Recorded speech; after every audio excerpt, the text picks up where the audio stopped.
అధికారం లేని వాళ్ళకి అధికారం ఉన్న వాళ్ళని చూస్తే కక్ష అక్కసు వెళ్ళగక్కుతూ ఉంటారు. కనీసం మనం ప్రజానాయకులమి, గతంలో ఎమ్మెల్యేగా పనిచేసాం, మంత్రిగా పనిచేసాం, ప్రజలకు సేవ చేస్తామనే ఉద్దేశంతో రాజకీయాల్లోకి వచ్చి మనం ఎలా మాట్లాడితే ప్రజల నుంచి మద్దతు ఉంటుంది అనే కనీస జ్ఞానం, అవగాహన లేకుండా మాట్లాడు. వైఎస్ఆర్సీపీ పార్టీలో ఉన్నటువంటి నేతలంతా కూడా వారి ప్రవర్తన వల్ల, వారు మాట్లాడే విధానం వల్ల, బూతుల వల్లనే ఓడిపోయారు.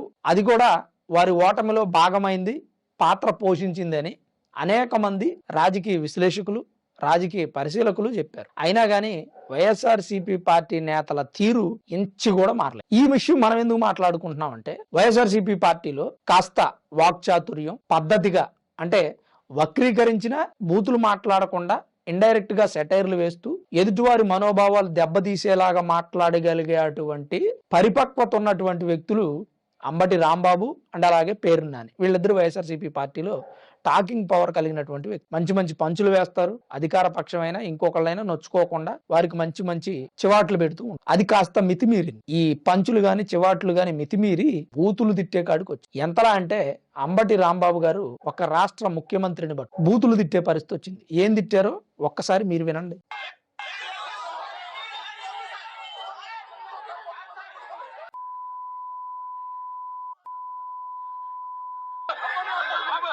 ఇది మన ఆంధ్రప్రదేశ్లో ఉన్నటువంటి పార్టీకి సంబంధించినటువంటి వ్యక్తులు మాట్లాడేటువంటి మాటలు. గతంలో జగన్మోహన్ రెడ్డి గారిని బోస్ డీకే అంటేనే టీడీపీ పార్టీ కార్యాలయం మీద దాడి చేసి నానా రకాల యాగి చేశారు. బోస్ డీకే అనే పదానికి అసలు అర్థం ఏంటో కూడా ఎవరికీ తెలియదు. అది రాసినటువంటి జంధ్యాల గారికి కూడా తెలియదు. అయితే సినిమాల్లో మనం ఎక్కువ వింటూ ఉంటాం ఈ పదం. దాని గురించి పెద్ద నానా రాద్ధాంతం చేశారు. మరి ఈ వైఎస్ఆర్సీపీ పార్టీ వాళ్ళు ఇప్పుడు దీని మీద ఏం వివరణ ఇస్తారు? రాజకీయ పార్టీ అంటే విలువలు, విధేయత, విజ్ఞత, ప్రజాసేవ, నీతి, నిజాయితీ లాంటి ఉండకూడదు. అవన్నీ ఉండకూడదు.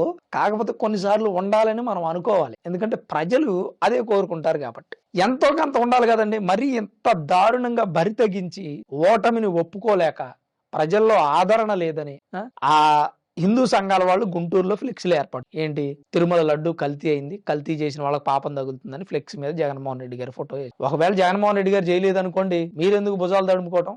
మన తప్పు లేనప్పుడు మనకెందుకు? నిజంగా చేశారనుకోండి ఆయనకు పడే శిక్ష ఆయనకు పడుతుంది. చేయలేదు అనుకోండి ఆ శిక్ష ఏదో టీడీపీ వాళ్ళకి పడుతుంది. చేయకుండా అంటే వీళ్ళకి పడుతుంది, చేస్తే మీకు పడుతుంది. దాని గురించి మీరు వెళ్ళిపోయి బ్యానర్లు దించేస్తాం, ఫ్లెక్సీలు తగలబెట్టేస్తాం, వార్నింగ్ ఇస్తున్నాం అని బహిరంగంగా మాట్లాడారు హిందూ సంఘాల వాళ్ళందరూ. అక్కడ హిందూ సంఘాల వాళ్ళతో మరి టీడీపీ కార్యకర్తలు కూడా ఎంటుంటారు కదా, మనం అచ్చం హిందూ సంఘాల వాళ్ళని నేను చెప్పకూడదులేండి, అందులో టీడీపీ వాళ్ళు కూడా ఉంటారు.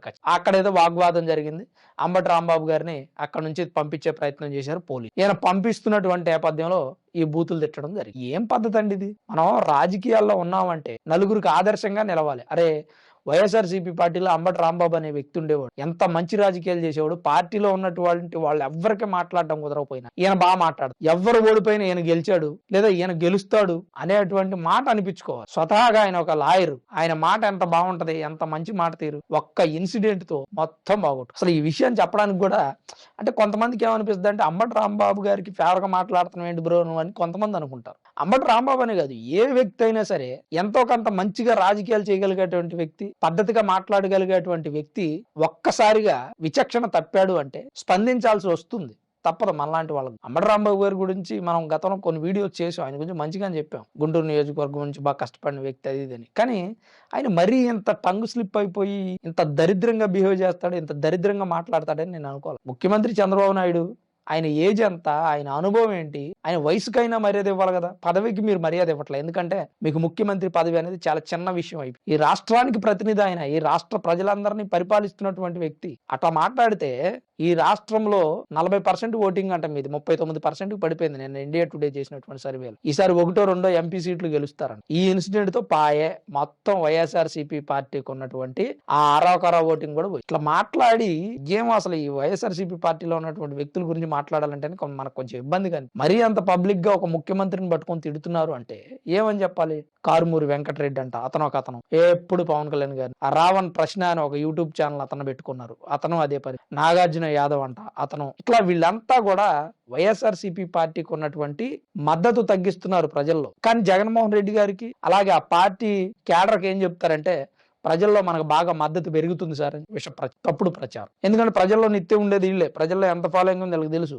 కానీ అది చెప్పరు. దాన్ని మార్చి జగన్మోహన్ రెడ్డికి వాళ్ళ కేడర్కి చెప్తారు, వాళ్ళు అది నిజమే అనుకొని వీళ్ళకి ఎంతో కొంత డబ్బులు ఇచ్చి ఏదేమైనా అంబటి రాంబాబు గారు మాట్లాడినటువంటి మాటలు అయితే అసలు ఏ మాత్రం కూడా సహించదగినటువంటి మాటలు కాదు. రేపు దీని మీద జగన్మోహన్ రెడ్డి గారు ప్రెస్ మీట్ పెట్టి మాట్లాడినా లేదా వైఎస్ఆర్సీపీ పార్టీ కార్యకర్తలు మాట్లాడినా ఇది 100% తప్పే. క్లియర్ గా అర్థమవుతుంది అతను మాట్లాడిన పేరు పెట్టి లంజ కొడక లంబడి కొడక అని తిట్టడం ఎంత తప్పు మీరు ఒకసారి కామెంట్ చేసే ప్రయత్నం చేయండి.